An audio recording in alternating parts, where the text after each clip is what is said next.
Well, guys, draft is over, and thankfully, for me, you guys did terrible. All of you. All of you did terrible. I mean, you didn't get one of my players. All right, that's not exactly true. There were some goods and there were some bads. There were some actually big surprises, like taking a kicker in round 9. I don't think anything's going to top keeping Dak Prescott, and then, getting Jay Cutler, or keeping Aaron Rodgers, and then getting another quarterback, Russell Wilson, really early in the draft, which is fine, getting Russell Wilson or a backup. But it's strange to do it so early. I think Kirk Cousins went in like round 12, and I think he was like a top 5 quarterback, something like that last year. Either way, these are going to be the annual tiers. I have 4 tiers this year, 3 teams in each tier. It was hard to fill out the top middle tier. I'm going to be honest with you, because it was just hard.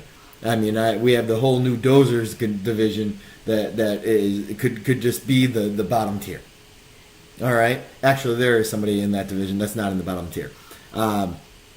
But this year, top tier, we're going to go the first team. We all know who the first team is, guys. You might hate it, but it's me. It's Fraggle Wembley. Coming to exact revenge over last year. I'm fuming, guys. I'm still fuming about it. Josh, I'll never forgive you. I'm going to stay salty. I know now how you feel losing the first year to Brad. I do. I know how you feel and how you're still salty. I'm telling you, man, I am like the Great Salt Lake over here. I've wanted to be in it. I deserve to be in it. This year is the year for revenge. I would change my name if it wasn't a staple and, part of the league, being Fraggle Rock and everything like that, to, the revenge of the saltiness or some crap like that. But I'm just going to make it known.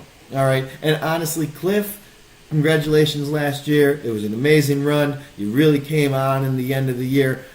But that video had no fire to it, man. Your first video after you won, man, you were shimmering. I don't know if this engaged, married life is taming you, but come on. You should be happy. You just escaped Texas in a hurricane. I mean, come on. Anyhow, Wembley, number 1 top tier team. Brady, Johnson, Lamar Miller, Golden Tate, Antonio Brown, Julio Jones, Greg Olsen, Chiefs defense, Matt Bryan. I wouldn't have to go farther than know that's the top of the top. Best player in the league in DJ. I know it was strange for me to go with a quarterback that early. Actually, I went back and forth on who I was going to take. I was going to leave Brady. I was going to go running back, tight end. However, you guys took the tight end that I wanted before I could even get him. So, I was going to take the tight end at 6, but you guys left Golden Tate in PPR league. You just can't leave Golden Tate. And I was hoping to be able to get Greg Olsen in round 5 on that turnaround. Thankfully, I did. So it really, really helped it out with Pierre Garçon, Adrian Peterson, Dante Moncrief, Chris Hogan, which should be a good play this year, Jamal Williams, and Corey Davis, rounding out the bench. Obviously, not a lot of them are going to see a lot of playing time, except for bye weeks, of course. It's just strong lineup up and down. Sorry, it's true. That is kind of obvious. But on the team 2, that I feel is actually the number 2, of course, tier 1 are guaranteed to make the playoffs. Okay? Number 2 team is the reigning runner-up. Get some. Had solid keepers going in, and I believe he had an incredibly solid draft. DeMarco Murray, he's bringing back from Tennessee, still workhorse back. You thought I was going to tear apart the Marshawn Lynch grab that he got early on in the draft. I'm fully supporting it. I really did want him. Everybody talks about Dallas's offensive line, but Oakland's offensive line is number 1, and Lynch is going to get his carries, and he's going to get the goal line carries. I know he had the year off, and a lot of people think that's a detriment, but I don't think so for running backs. I think having your body be fresh, especially for that position, can actually be quite beneficial. And his receivers and his flex are all solid. Brandon Cooks, who is going to be huge in New England this year. I mean, Brandon Cooks is the best receiver that they've had there since Moss.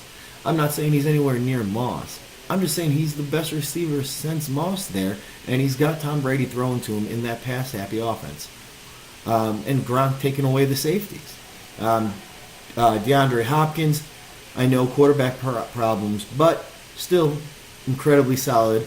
And then Emmanuel Sanders is at his flex right now.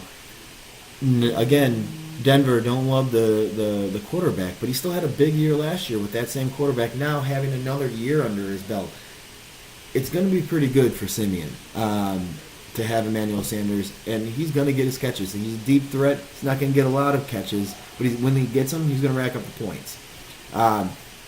Bench is where he's a little bit weak. Macklin, Duke Johnson, James White, Willie Snead, Jamal Charles, Kendall White. Like Willie Snead when he comes back.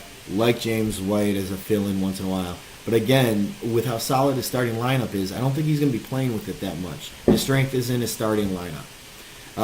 Number 3 team, guaranteed my stamp of approval for the playoffs is, of course, the reigning champion, Manningception. Can't deny his strong team. With Phillip Rivers as his quarterback, chose late. Ezekiel Elliott, I know, is playing week 1. He's going to be taking that 6-game suspension sometime this year.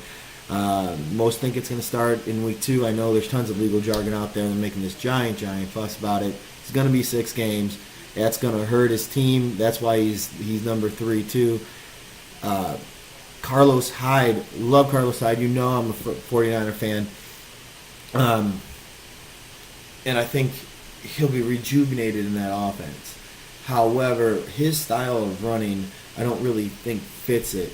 You hope he doesn't get hurt. He's a little injury prone, but if he gets hurt, I don't think he's going to be coming back as the starter. That's going to be the problem. Powell from the Jets, I wouldn't go with any Jets. I think Jets are poison this year. I mean, if they win more than 1 game this year, I'd be incredibly surprised. And when you're that bad, you're going to be down in a lot of games, and that means you're not going to be running. Receiver, obviously strong with Odell Beckham this year. He's going to have a little bit more problems in the red zone, mainly because they go out and get a humongous body like Brandon Marshall. He's going to be stealing some targets, but you still know that OBJ is going to get his. Stephon Diggs from Minnesota, like Diggs, but I don't think he's the most solid receiver to have. I definitely thought there were some stronger things out there. He obviously did not, but I know Stephon Diggs is not his starter. Mike Evans is. Mike Evans, of course, the hurricane kills a little bit this week. But then you got 15 straight weeks of them.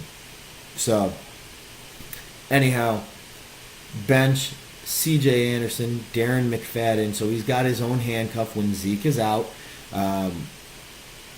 I'm wondering if Dallas is going to buy into their own Dak hype and try to start throwing the ball a little bit too much and then expose him and ruin the run game.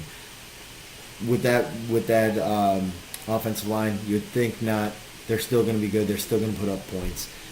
Andrew Luck is his backup. I just don't believe in Luck anymore. He's always injured. I think they're trying to force him back to try to keep his job. I think he's going to be more of the same. I personally wouldn't draft another quarterback in the draft, mainly because when you're going to use him, there's going to be another hot quarterback out there and you're going to play a matchup for 1 week. I think it's a waste of a roster spot. But again, 12-team league, it's pretty, sparse towards the end. Anyhow, guys, the top 3 teams, they're making the playoffs again this year, guys. That is Wembley, Get Some, and Manningception. That's my lock of the year. And you got to trust me because I picked these 3 to make the playoffs last year and they all made it. And everybody laughed at me with Get Some, but I told you he had a strong roster and he still does. He might not even really loved his draft, but I do. Anyhow, that's tier 1. Why don't you stick around? Stick around a while. Why don't you look to see if you're on tier 2, huh? Tier 2. I don't guarantee playoffs, but you got a good shot. And hell, if you're in the Doses division, you got a great shot.